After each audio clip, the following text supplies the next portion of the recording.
থেভেনিনস থিওরেমের এটা 4 number class. এই ক্লাসে আমরা এই ম্যাথটা সলভ করব।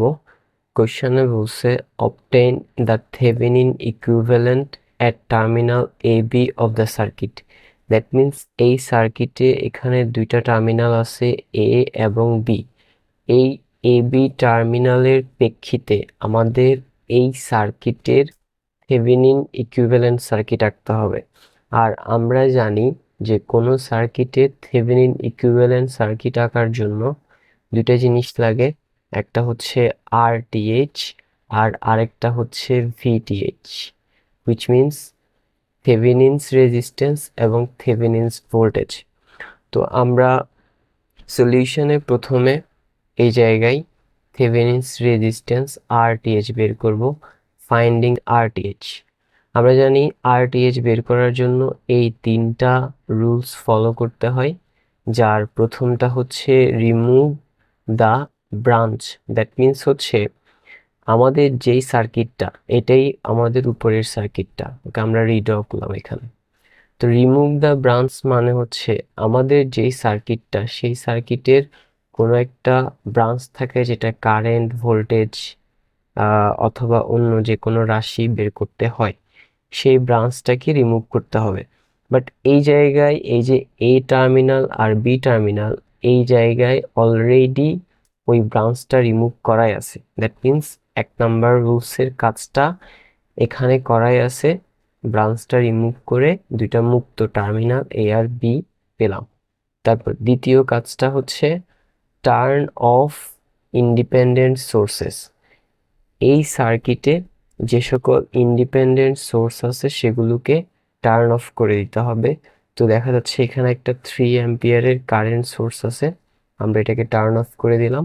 আর আমরা জানি কারেন্ট সোর্সকে টার্ন অফ করলে কারেন্ট সোর্স যে জায়গায় থাকে সেই জায়গাটা এরকম ওপেন থেকে যায়। তারপরে এইখানে একটা 24 ভোল্টের ভোল্টেজ সোর্স আছে, এটাকেও আমরা টার্ন অফ করে দেই। আর আমরা জানি কোনো ভোল্টেজ সোর্সকে টার্ন অফ করলে ভোল্টেজ সোর্স যে জায়গায় থাকে সেই জায়গাটা শর্ট হয়ে যায়। সো আমরা ভোল্টেজ সোর্স ওয়ালা জায়গাটাকে শর্ট করে দিলাম। ওকে, সো সেকেন্ড রুলসটাও তাহলে ফলো করা হয়ে গেল। এবার হচ্ছে 3 number rules, find total resistance. That means আমরা সার্কিটে এই যে দুইটা মুক্ত টার্মিনাল পেলাম, এ আর বি, এই মুক্ত টার্মিনালের আড়াআড়িতে আমাদের সার্কিটের টোটাল রেজিস্ট্যান্স বের করতে হবে। সেই টোটাল রেজিস্ট্যান্সটাই আরটিএইচ। ওকে, তাহলে আমরা যদি আরটিএইচ বের করি, সো সুতরাং আরটিএইচ ইকুয়াল, তার জন্য আমরা প্রথমে সার্কিটটা একটু অ্যানালাইজ করি। এখানের এই 10 ওহম আর এই 10 ওহম এরা দুইজন সিরিজে আছে। সো এরা যেহেতু সিরিজে আছে আমরা এদেরকে যোগ করব। So 10 plus 10। তারপরে এই দুইজনের সাথে এখানের এই যে 5 ওহম আছে, এটা প্যারালালে আছে। সো 10 প্লাস 10 এর সাথে 5 ওহমকে প্যারালালে দিলাম। তারপরে এই তিনজনের সাথে এই 16 ওহম সিরিজে আছে। সো তিনোটার সাথে আমরা 16 ওহমকে সিরিজে মিন্স যোগ করব। হয়ে গেল। এবার যদি এটা ক্যালকুলেট করি তাহলে আমরা এটাকে একটু এদিকে আনি। ওকে, সো তাহলে প্রথমে দিব আমরা দুইটা ফার্স্ট ব্রেকেট, তারপরে 10 plus 10, so 10 plus 10 bracket close. এটা যেহেতু 5 ওহমের সাথে প্যারালাল আছে, এটার উপর ইনভার্স 1, প্যারালালের জন্য প্লাস। এরপরে 5 5 এটা প্যারালালে আছে, সো এটার উপর ইনভার্স 1, এরপরে ব্রেকেট ক্লোজ। যেহেতু এটা পুরোটা প্যারালালে ছিল, সো পুরোটার উপরে ইনভার্স 1, তারপরে প্লাস 16, সো ইকুয়াল আসে 20। দ্যাট মিন্স আরটিএইচ এর মান 20 ওহম। ওকে, সো আমাদের এই যে আরটিএইচ সেটা বের হয়ে গেল। এবার আমরা ভিটিএইচ বের করব। সো ভিটিএইচ আমরা এই জায়গায় বের করব, এই যে ফাইন্ডিং ভিটিএইচ। আর আমরা জানি ভিটিএইচ বের করার জন্য এই দুইটা রুলস ফলো করতে হয়, যার প্রথমটা রিমুভ দ্য ব্রাঞ্চ, আরটিএইচ এর মতো। আমরা জানি থেভেনিনস থিওরেম যেই সার্কিটে অ্যাপ্লাই করতে বলে সেটাতে নর্মালি কোনো একটা রেজিস্টরে কারেন্ট বা ভোল্টেজ বের করতে হয়, সেই ব্রাঞ্চটাকে রিমুভ করতে হবে। বাট এখানে অলরেডি ব্রাঞ্চ রিমুভ করে দুইটা টার্মিনাল এ আর বি ইন্ডিকেট করে দেয়া আছে, দ্যাট মিনস প্রথম কাজটা আমাদের করাই আছে। তারপর দ্বিতীয় কাজটা হচ্ছে find the voltage across open terminals. এখানে যে আমরা দুইটা ওপেন টার্মিনাল পেলাম এ এবং বি, এই ওপেন টার্মিনালের আড়াআড়িতে আমাদের ভোল্টেজ বের করতে হবে এবং সেই ভোল্টেজটাই হবে আমাদের ভিটিএইচ। নাও কোশ্চেন হচ্ছে এই যে ভিটিএইচ, এটাকে আমরা কিভাবে বের করব? আই থিঙ্ক সবচেয়ে ইজিয়েস্ট ওয়ে হচ্ছে যদি আমরা এখানে ম্যাশ অ্যানালাইসিস অ্যাপ্লাই করি। এখানে আমরা যদি ম্যাশ অ্যানালাইসিস অ্যাপ্লাই করি, আই থিঙ্ক এটা সবচেয়ে ইজিয়েস্ট ওয়ে হবে। সো আমরা এখানে তাহলে ম্যাশ অ্যানালাইসিস অ্যাপ্লাই করব। ম্যাশ অ্যানালাইসিস অ্যাপ্লাইয়ের জন্য আমরা জানি সর্বপ্রথম কাজ হচ্ছে সার্কিটে ম্যাশগুলো খুঁজে বের করা। তো দেখা যাচ্ছে এই জায়গার এই 3 অ্যাম্পিয়ার, 16 ওহম, 10 ওহম এই তিনটে নিয়ে একটা বদ্ধ পথ তৈরি হচ্ছে, সো এটা একটা ম্যাশ। তারপরে এখানের 10 ওহম, 5 ওহম, 24 ভোল্ট, 10 ওহম এই চারটা নিয়ে একটা বদ্ধ পথ তৈরি হচ্ছে, সো এটাও একটা ম্যাশ। দ্যাট মিনস আমরা এখানে টোটাল দুইটা ম্যাশ পেলাম, একটা এটা আর একটা এটা। সো এটাকে আমরা ধরলাম প্রথম ম্যাশ। এবার দ্বিতীয় কাজ হচ্ছে ম্যাশগুলোতে একটা কারেন্ট চিন্তা করা। তো আমরা ধরলাম 1 নাম্বার ম্যাশে এভাবে ক্লকওয়াইজ একটা কারেন্ট ফ্লো হচ্ছে, যেটার নাম আমরা দিলাম I1। তারপরে এই দ্বিতীয় ম্যাশেও আমরা ধরলাম এভাবে ক্লকওয়াইজ একটা কারেন্ট ফ্লো হচ্ছে, যেটার নাম দিলাম আমরা I2। ওকে, হয়ে গেল। এবার এই ম্যাশগুলোতে আমরা কেভিএল অ্যাপ্লাই করব। বাট 1 নাম্বার ম্যাশের ক্ষেত্রে আমরা যদি খেয়াল করি, এই ম্যাশে একটা কারেন্ট সোর্স আছে, দ্যাটস ওয়াই এখানের যে I1 কারেন্টটা এটা বের করার জন্য আমাদেরকে কেভিএল অ্যাপ্লাই করা লাগবে না। কারণ কোনো ম্যাশে যদি কারেন্ট সোর্স থাকে তাহলে ওই কারেন্ট সোর্সের মানটাই ওই ম্যাশের কারেন্টের মান। তো এখানে দেখা যাচ্ছে যে I1 ফ্লো হচ্ছে, I1 ফ্লো হচ্ছে বাম থেকে ডানে, কিন্তু 3 অ্যাম্পিয়ারের কারেন্ট সোর্সের অ্যারোটা হচ্ছে ঠিক তার উল্টা। তো উল্টো হওয়ায় I1 কারেন্টটার মান হবে নেগেটিভ। সো I1 ইকুয়াল হবে -3 অ্যাম্পিয়ার। ওকে, ফাইন। এবার আমরা 2 নাম্বার ম্যাশে কেভিএল অ্যাপ্লাই করব। So applying KVL at mash 2। ওকে, তো তার জন্য আমাদের দেখতে হবে এখানে টোটাল কয়টা রেজিস্টর আছে। 3টা রেজিস্টর আছে, 10 ওহম, 10 ওহম, 5 ওহম। এদের টোটাল রেজিস্ট্যান্স কত? 10 প্লাস 10 20, 20 প্লাস 5 25। তাহলে এই সার্কিট, এই ম্যাশের টোটাল রেজিস্ট্যান্স 25। এদের মধ্যে দিয়ে প্রবাহিত কারেন্ট I2। আমরা যেহেতু কেভিএল অ্যাপ্লাই করতেছি আমাদেরকে ভোল্টেজ বের করতে হবে, তাহলে ভোল্টেজ কি হবে? Current into resistance, resistance 25, current I2, তাহলে ভোল্টেজ হবে 25 I2। আর এই ভোল্টেজটা যেহেতু I2 কারেন্টের জন্য ড্রপ হয়েছে, তাই এটা প্লাসে হবে। তারপরে এই ম্যাশের কোনো রেজিস্টর কি পাশের ম্যাশ শেয়ার করতেছে? হ্যাঁ, 10 ওহমকে 1 নাম্বার ম্যাশটা শেয়ার করতেছে, তাহলে এটার ভোল্টেজ ড্রপ কত হবে? রেজিস্ট্যান্স 10, 1 নাম্বার ম্যাশের কারেন্ট I1, তাহলে ভোল্টেজ ড্রপ হবে 10I1। সো এটা হবে 10I1। আর এই ভোল্টেজ ড্রপটা যেহেতু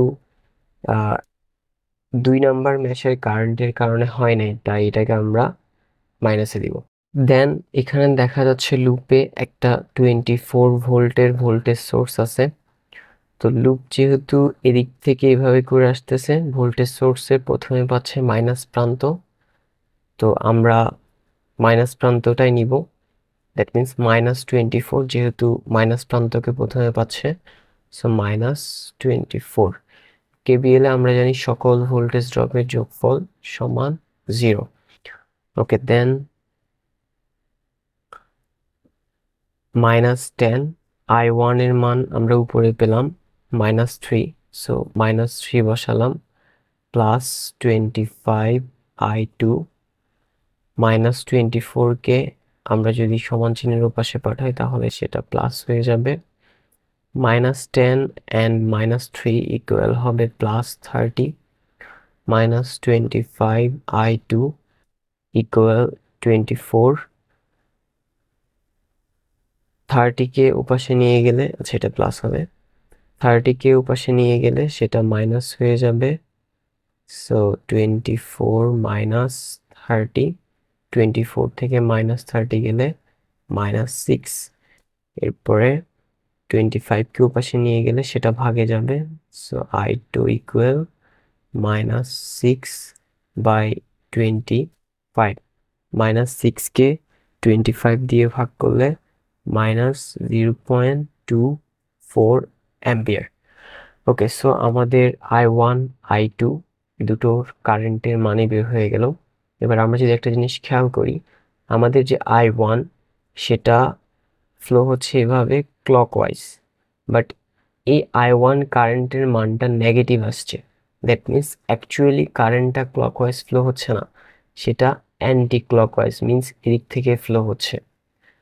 তো যেহেতু রেজিস্টরের কারেন্ট এদিক থেকে ঢুকতেছে, আমরা জানি রেজিস্টরের যেদিক দিয়ে কারেন্ট ঢুকে সেটা প্লাস টার্মিনাল, আর যেদিক দিয়ে কারেন্ট বের হয় সেটা minus terminal.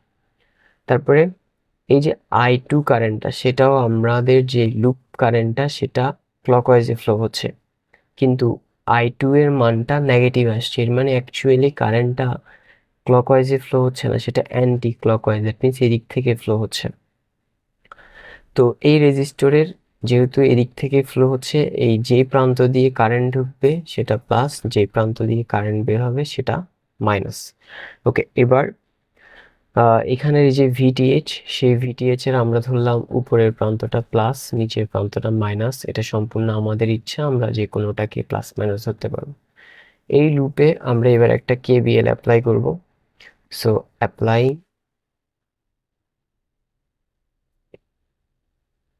KVL in loop. So আমরা এখানে ক্লকওয়াইজ একটা লুপ ধরলাম। প্রথমে এই VTS থেকে শুরু করি, যেহেতু লুপটা এদিক থেকে আসতেছে, প্রথমে পাচ্ছে প্লাস প্রান্তকে, দ্বিতীয়তে পাচ্ছে মাইনাস প্রান্ত, আমরা যে কোনোটাই নিতে পারবো, আমরা এই ক্ষেত্রে প্রথম প্রান্তটাকে নিলাম, দ্যাট মিনস প্লাস, সো আমরা প্লাস VTH নিলাম। এরপরে লুপ এদিক থেকে এভাবে করে আসলে এই 5 ওহমকে পাই, 5 ওহমের প্রথমে প্লাস প্রান্তকে পাই, দ্বিতীয়তে মাইনাস প্রান্তকে পাই। আগেরটার যেহেতু প্রথম প্রান্ত নিচ্ছি, এটারও প্রথম প্রান্ত নিতে হবে, হুইচ ইজ প্লাস। ওকে, এবার এটা রেজিস্ট্যান্স 5, এটা দিয়ে প্রবাহিত কারেন্ট I2, তাহলে ভোল্টেজ কি হবে 5I2। এরপরে লুপটা এদিক থেকে আসলে এই 16 ওহমকে পাই, 16 ওহমের প্রথমে পাচ্ছে প্লাস, দ্বিতীয়তে পাচ্ছে মাইনাস। আগের দোনোটার যেহেতু প্রথম প্রান্ত নিচ্ছে, এটার প্রথম প্রান্ত নিতে হবে, which is plus, so plus নিলাম। এবার এটার রেজিস্ট্যান্স 16, এটা দিয়ে প্রবাহিত current I1, that means voltage হবে 16I1। KVL এ সকল ভোল্টেজ ড্রপের যোগফল সমান 0। নাও VTH লিখলাম প্লাস 5, I2 এর মান আসছিল -0.24, সো -0.24, 0.24। এরপরে প্লাস 16, I1 এর মান আসছিল -3, সো -3, 12, 0। দেন VTH 5 into -0.24, so 5 into -0.24 equal -1.2, so -1.2। এরপরে এখানে প্লাসে মাইনাসে মাইনাস হবে 16 into 3, 48 equal 0, দেন -1.2 -48 যোগ করলে আসবে -49.2 ইকুয়াল 0। -49.2 কে সমান চিহ্নের উপাশে পাঠালে সেটা প্লাস হয়ে যাবে, so plus 49.2 volt. That means VTH এর মান আসছে 49.2 ভোল্ট। সো আমাদের ভিটিএইচ বের হয়ে গেল। এবার আমরা থেভেনিনস সার্কিটটা আঁকবো। সো এখানে আঁকি থেভেনিনস থেভেনিনস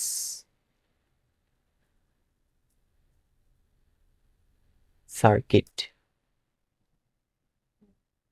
ওকে, সো থেভেনিনস সার্কিটের জন্য আমরা প্রথমে একটা স্কোয়ার নিই, এভাবে রেক্টেঙ্গেল নিলাম, স্কোয়ার না নিলাম। এটার এই জায়গায় দিব আরটিএইচ, এখানে দিব ভিটিএইচ। ওকে, হয়ে গেল। সো এখানে দিব আমরা ভিটিএইচ, ভিটিএইচ, এখানে দিব আরটিএইচ, আর এই জায়গাটা থাকবে ওপেন। ওকে, এটা ওপেন থাকবে। এটা হচ্ছে আমাদের এ টার্মিনাল, এটা হচ্ছে বি টার্মিনাল। ওকে, আরটিএইচ এর মান কত আসছিল? 20 ওহম। সো আরটিএইচ এর মান দিব আমরা 20 ওহম। এবার ভিটিএইচ, ভিটিএইচ এর মান কত আসছিল? 49.2 ভোল্ট। So 49.2 volt. এবার একটা বিষয় হচ্ছে আমাদের ভিটিএইচ বের করার সময় এই যে এ প্রান্তটা কি ছিল? প্লাস, আর বি প্রান্তটা কি ছিল? মাইনাস। দ্যাট মিনস এখানে এই যে এই প্রান্তের সাথে ভিটিএইচ এর যেই পাশটা আছে সেটা প্লাস হবে। আর বি প্রান্তটা যেহেতু মাইনাস ছিল, সো বি প্রান্তটা এই যে বি প্রান্ত, এটা ভিটিএইচ এর যেই প্রান্তের সাথে কানেক্টেড সেটা মাইনাস। তাহলে হয়ে গেল আমাদের Thevenin's equivalent circuit. That's all for today.